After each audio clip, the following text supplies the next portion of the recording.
না রে মালতী, ও এখন বিয়ে করবে না। ও সে একটা ইউটিউবে চ্যানেল করে না, ও বলছিল বিয়ে করলে ওর নাকি কেরিয়ার নষ্ট হয়ে যাবে।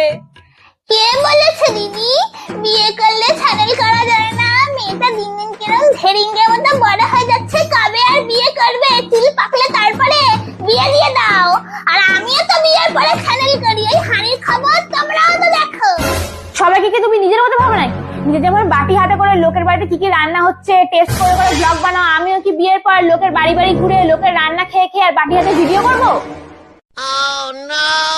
কি বললি তুই আমাকে? আমি বাকি হাতে ভিডিও করি? দেখবি একদিন তোর চ্যানেল লাঠে উঠে যাবে, তোর ওই বুড়ো একটা মোষ জুটবে, করছি